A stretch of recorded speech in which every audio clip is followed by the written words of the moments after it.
this morning, as you know, we're doing these sort of question and answer sessions. And I think I've got a couple which I love very much. You know, you meet some people and you immediately think, I love these people. They're just really nice people. And I've known Mick a lot longer than I've known Julie, but they're beautiful people. They're really lovely. And as Janine mentioned earlier on, they have recently now become Mr. and Mrs. Hartley, which is amazing. When I was a kid, there was a program called Pipkins on, and there was always Hartley hair. There we go. So without further ado, let me welcome Mick and Julie up on stage. Give them a really good clap.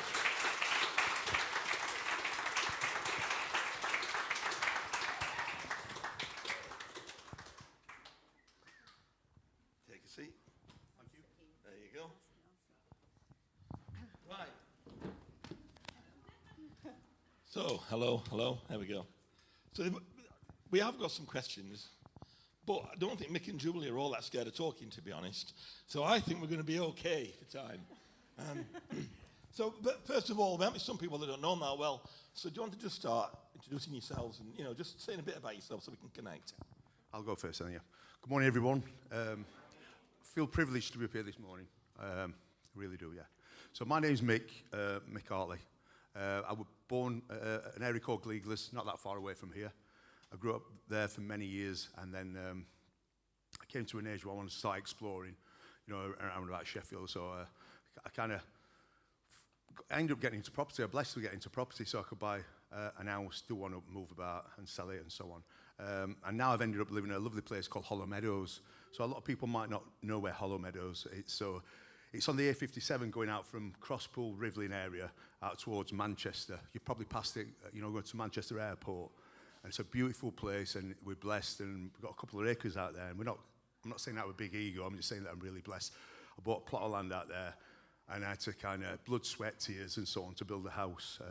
And it's a bit tired now because I never really got around to fully finishing it for other reasons that I might go into as we go on. So I'm blessed to be out there. I'm really blessed to be part of Grace Church as well because, that travel is nothing, really. I love the travel, and I love sitting here with you guys, yeah. So thank you. Julie? Hello, I'm Julie. I was born in a place called Leyland in Lancashire, so I'm not a Yorkshire person. I'm one of 9 siblings, so I've got a really big family.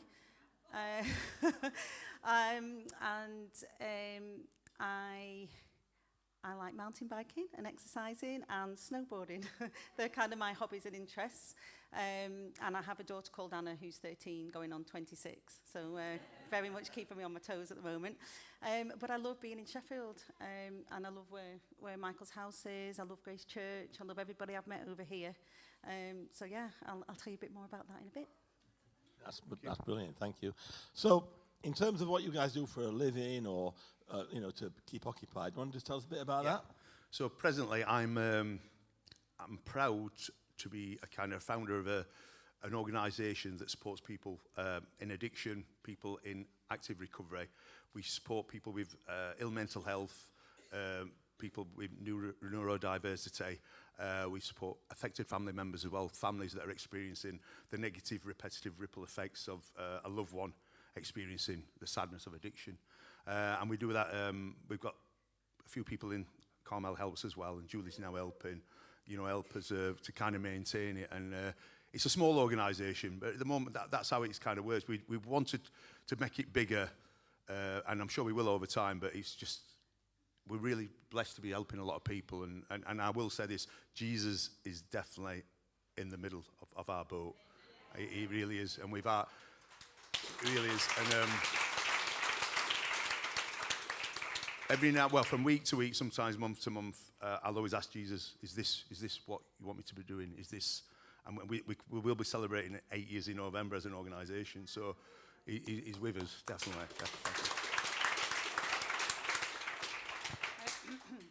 I'm currently not working at the moment, just through one thing and another. But so you guys can kind of get a feel of me, I was a textile designer way back in when.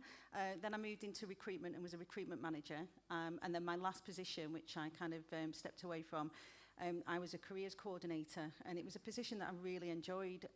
I was working with educators and communities and giving people in those environments an opportunity to join a really big corporate organisation that wouldn't normally get that chance based on sort of background, education, etc.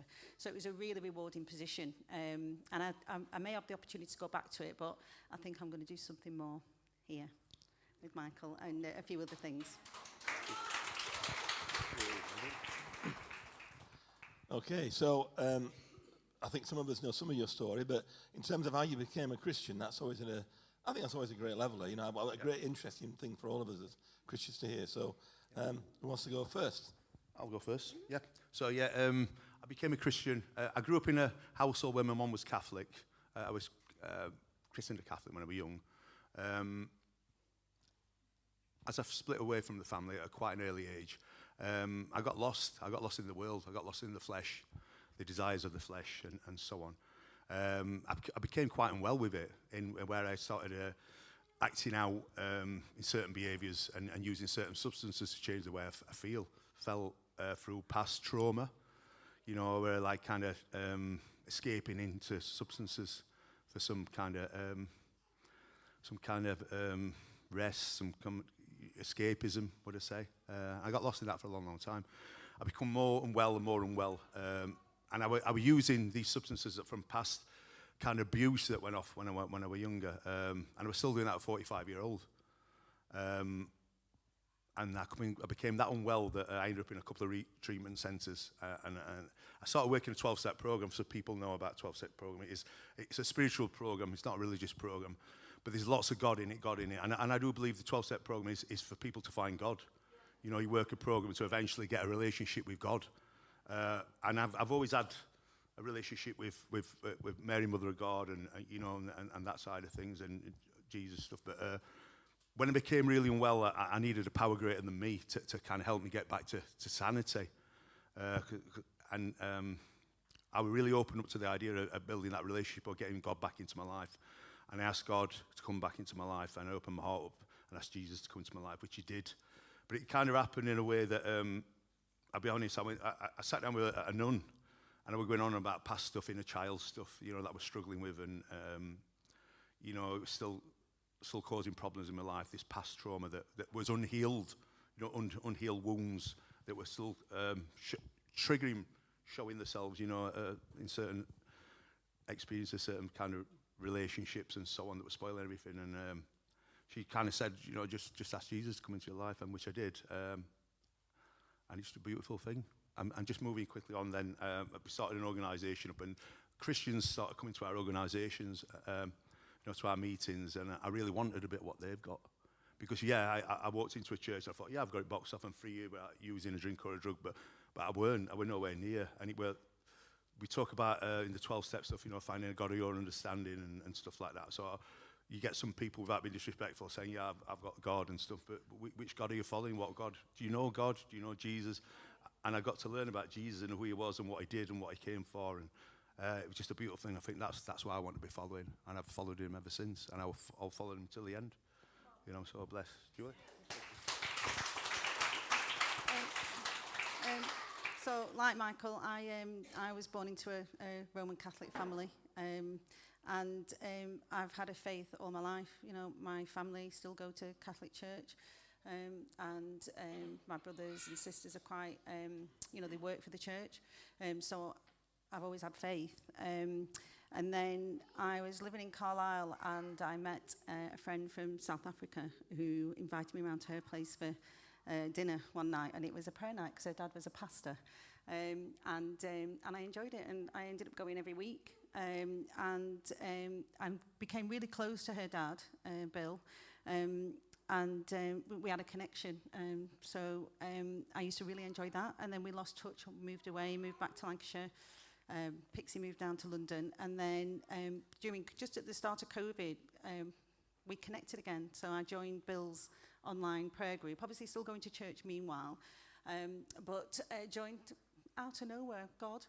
We connected, Bill and I again, and I joined his online prayer group. And then it was evident then that I wanted to become Christian, and then met Michael, and obviously came to Grace Church a couple of times, and I got baptised in February. So I'm a newbie, 6 months, and so far so good. I love it. I love being a Christian.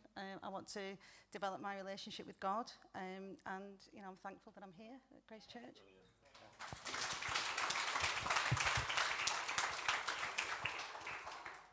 Michael, you and I share a burden, and that is we're both married to foreigners. So my wife's from Staffordshire. You've gone a step further and married someone from Lancashire. So do you want to tell us about how you met and all that stuff? Yeah. So right, I've shared before once. I got up on stage and my mum was dying, and I felt the need because I thought, where's God in all this? Where is he? I felt a bit abandoned. I get triggered around abandonment, rejection, stuff, and I thought, where are you in all this, God? And just one Sunday morning, I woke up and I rang Andy, and I think I got in touch with Luke. Andy got in touch with Luke, and I wanted to jump on stage and just say that it just came to me, God, Jesus has been with me all the time. He held my hand through it all. And it was my biggest fear ever, the thought ever of losing my mum. And that was one of the reasons why I got clean, from cocaine. And Jesus was there, and then I came to an age of that. I grew out of that experience, losing my mum and nursing and stuff. And I come to an age and emotionally mature enough that I wanted a wife. Ready for a wife. I never really wanted a wife before. I had plenty of girlfriends and messed around and stole people's time to get my own needs met. But it came to a point in my life where I really wanted a wife, and so I joined a walking hiking page, and then Julie came along, and we went for a walk and went for a hike, and we've never looked back since. We were married early because, as a being a Christian man, I wanted. Julie got baptised, and this is what I want, and this is where it's at, and I'm so blessed to have Julie in my life as my wife. Thank you. Going to add to that? There's nothing else to add. So Michael's answer for both of them, but trust me, Michael, that won't always work that way. Oh, I know. Yeah, I know. So obviously, you're getting used to a different way of life, both of you. Particularly you, Julie. I'm guessing you. Well, this is what my question is: what happens now? Because you've got a base somewhere else. You've got a base over here. Yeah. It's complicated, I guess. What are you going to do? Or do you even know yet? $1 million question. I've got a place over in Chorley that is just sort of near completion of renovation, which I am going to put on the market. And then obviously the plan is to kind of finish Michael's house, update Michael's house, or our house now. So another project to begin, which will keep me busy. So kind of settle over here, relocate Anna, get Anna into school, and get to know my stepson, Jacob, which I'm really looking forward to. And building a family unit, and kind of keeping God in the centre of it all. And, kind of settling into here. So that's my kind of immediate goal. That's kind of what I'm looking at the moment, and then potentially get some part-time work. Well, you've segued into the next questions very well, there, haven't you? So you can hold on to the mic for a second. Do you want to just talk about the next sort of couple of years, then maybe, or further afield if you've thought that far in? Yeah, okay. How's that going to join up for you? Yeah, okay. So obviously, Michael kind of mentioned earlier that I'm doing little bits with Kickback at the moment, and that's just kind of putting presentations together and bits and pieces. But I'm quite keen to kind of help develop Kickback, and with my past experience, I'm looking to maybe develop some workshops and corporate presentations so that Michael can take his group into businesses. Because when I've been to group meetings with Michael, I'm not in recovery, but a lot of the teachings that he does are really relevant to everybody about living a better life and just being a better person. So I think that would be really, really worthwhile to take into businesses. So that'd be something that I'll look to develop, not deliver. Carmel, Michael, some of the guys at Kickback will deliver the presentations, but I'll work on kind of getting them in front of businesses and the detail in the presentation. So I'm really looking forward to that. So that'll be exciting. Yeah. Nice one, Julie. Yeah. Michael? Yeah. As Julie's come into my life, she gave me this new energy as well. Let's do it. Let's get into because we don't get any outside funding or government funding. We are self-supporting. And obviously bills have got to be paid, and we've got to look at ways to pay his bills, and we're blessed. to have a home, and but obviously we've got to keep it. So yeah, we'll go down that road. But also, I used to do property years ago, but I'm hopefully going to start doing a bit of property again. Not anything massive. I can't afford to do anything massive, but just start flipping a house every now and then and stuff like that. Get back to what I kind of know, that I kind of just put on back burner. But, yeah. That's great, mate. So here's a question, and I'm not even sure this is not an easy one to answer, I know, but if you could talk to your younger self at whatever age, but let us know what age that'd be, 10, 20, 30, I'm sure that's about what it ends for you too. You're probably in your mid-30s, I know, but but if you could talk to your younger self, what bit of advice would you give that person? Go with that one. I thought about this driving over, and that I did have a problem with drugs, including alcohol. I would have said to myself, never try a drug again. I hope I'm not offending anybody or upsetting anybody when I said or triggering anybody. But I don't know. I think out of all that stuff, and this is not a green light to anybody, go and explore them and experiment and so on. But I felt a lot of pain out of all that kind of stuff that went off. But there were a lot of growth in that as well. I don't think I'd be here today if it weren't for that kind of growth that I experienced. That I spend, we talk about experimental stuff with drugs and then social use and then abuse and then full-blown addiction type of thing. But wherever it happened, wherever I got to where I got there, and but out of that is, my ego were massive, absolutely massive, and it was my ego that put me on my arse. Sorry for saying that, but on my backside. Sorry. Yeah. You're in Handsworth, you're okay. Yeah, right. No beeps. So, but that's where I became teachable, because I used to have this cockiness of growing up. Nobody can change me. I'm this, I'm that, and that attitude in itself, I broke myself. Nobody could break me, but I ended up breaking myself. But there I came teachable, and I'm so blessed for that. I experienced that some people know the gift of desperation, where I got that desperate, and I needed God. God, come and help me do something I can't do on my own.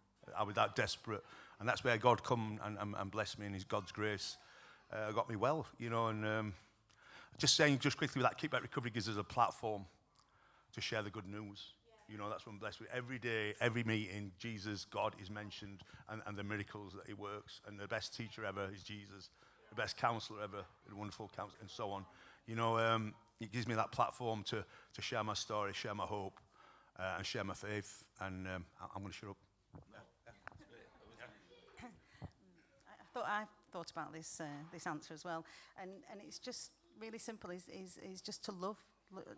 Go back to my younger self, probably sort of, I'd say 10 or 11, when you're starting to get a bit of independence and a bit of independent thoughts on making your own decisions. And I think it's about being kinder to myself and loving myself, and just keeping that at the centre of everything. Yeah. That's really, really good. Both of those answers were brilliant. It's hard to put yourself in that position. Thank you. And then a sort of a sad, sycophantic question now. What do you really like about Grace Church? What's not to like about Grace Church? Go first. Okay. What's not to like about Grace Church? As a new, as a newbie, coming in that first time, it's a wonderful place. It's really warm and welcoming, and everybody is just so kind and chatty. And I feel like I could come up to any one of you with an issue, and you'd all help me. And likewise, please, if anybody wants to talk to me about anything, I'd like to think that I would help you as well. So it's a really nice family environment, and it's a great place to worship. And I love you all. Thank you. Yep.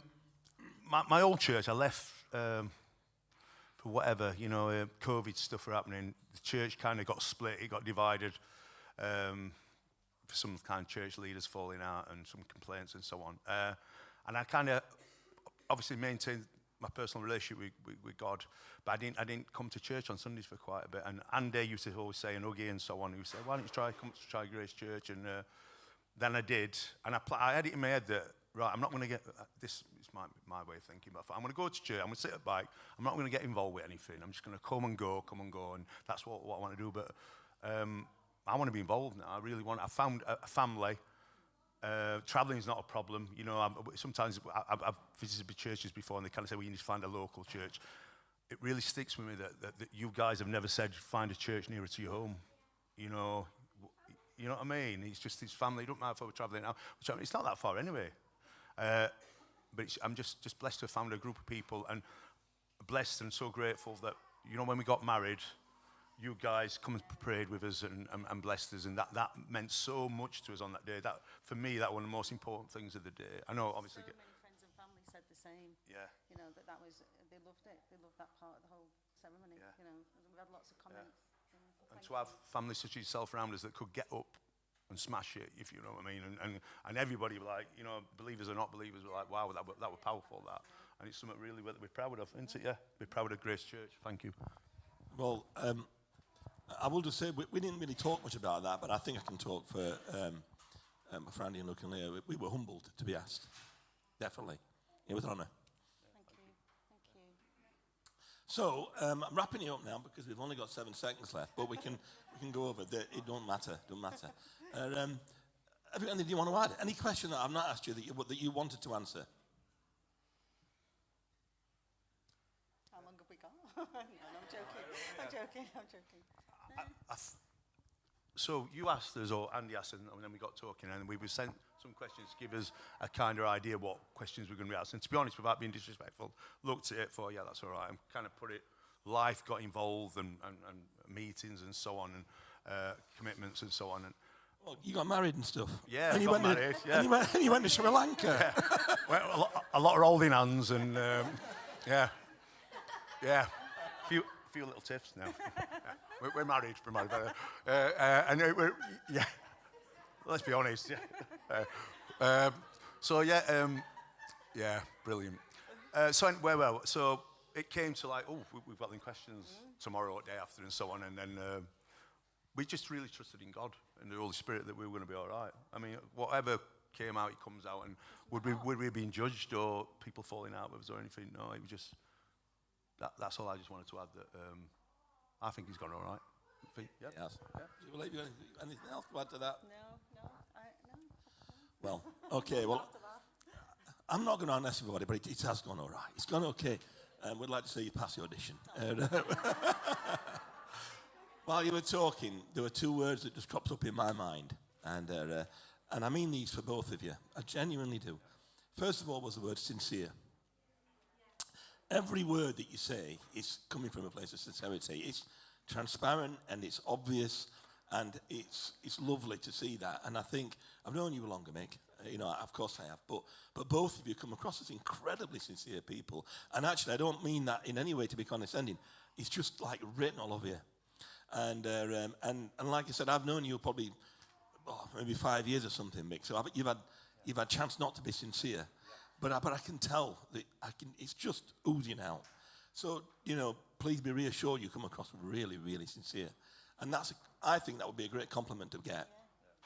But secondly, and this is for both of you as well, the word beautiful came over. Even for you, Mick, it came over. But it did. You know what? You mustn't underestimate how beautiful you are. And you're beautiful to God and you're beautiful to us. And that literally those 2 words, straight away I thought, sincere and beautiful. Take that away if that's any good to you. So I'm just going to pray for you if that's all right with you guys. Yeah. You can sit there, it's all right. It won't be over long anyway. You know I don't pray for much. I don't pray for long. You know what? Let's all stand up, shall we? These people are precious to us. They are absolutely precious to us. I mean, actually, saying that, all people are precious to us. You know what? It's not just Mick and Julie, but it's them that's on stage. It's them that's exposed a bit of themselves to everybody today. So let's support them in that as well. Let's pray. So everybody, lift your hands forward and let's just quickly pray for them. Father God, thank you. Thank you for Mick and Julie. Thank you that they have found us and they found each other. Father God, I pray, Lord, for these next few weeks and then few months and few years. Father, I pray for a strong presence of your power in their lives. I pray that you'll give them clarity, that you'll give them direction, and you'll give them success. And I pray, Lord, that you'll enable us all to get to know them much, much better over these coming months. Thank you for them. Amen.